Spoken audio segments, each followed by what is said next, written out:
Welcome to your ProductLocker dashboard. I wanted to give you a very quick run through on how to get set up, how to use the software, and how to start getting your products directly into the app.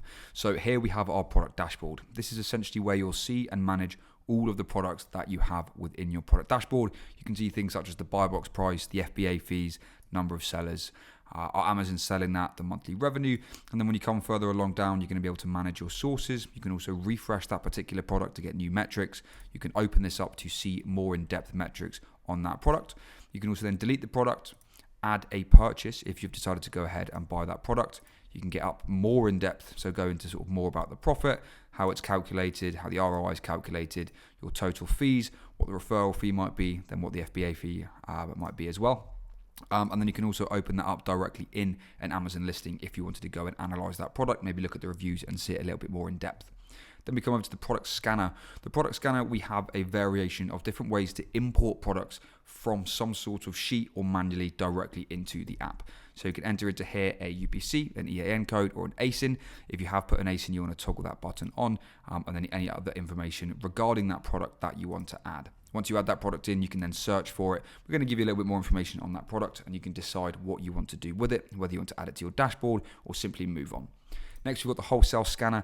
This is how it sounds if you have a list of UPC or EAN codes from a wholesaler. You can add them directly into here. You can map up the columns. We're then going to go and collect all of the up-to-date data on that particular barcode, give you the relevant metrics, and then you can choose which of those products you want to add to your product dashboard.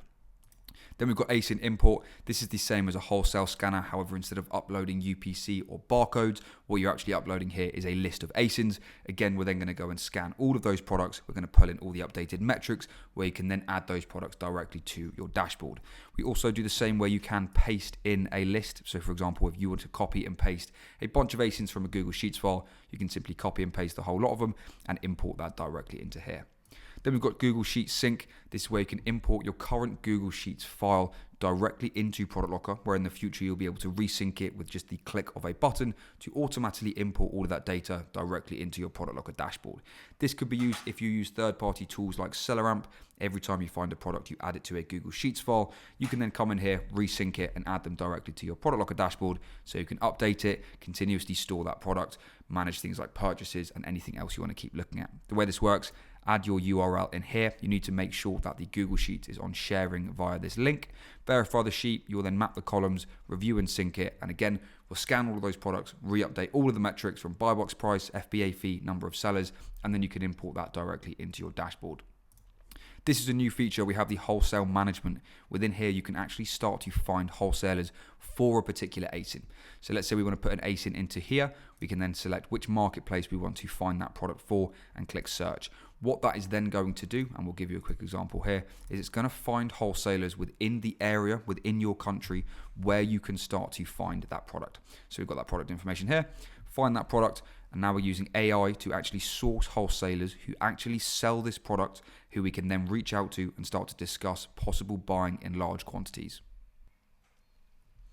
And there we go. We've now found 15 potential wholesalers who will all be able to sell that product that we can then go out to. We can click into their website and start having conversations with them about the MOQ that they have. We can also save those to our list. Now, if we save that wholesaler to our saved wholesalers, we can come into here and we've now saved that wholesaler who we can reach out to at any time with their website, their number, their email, the MOQ that they have, just to keep things super easy. The final management within the wholesale management tool is the wholesale upload history. Every time you upload a wholesale list, we'll be able to store that data in here. You can come back to it, you can have a look at it, you can delete it, and you could possibly re-go through it. Then we've got the purchase tracker. Within the purchase tracker, every time you buy a product, you can add information in here such as the quantity you purchased, how much you bought that product for, if there are any shipping costs, when you expect that product to arrive, any tracking numbers or courier services you have used, and you can see everything in here and then the potential return that you're going to be achieving. That is a super brief demo on how to get set up with your ProductLocker dashboard, what each function does, and how to use it to start really growing your Amazon business.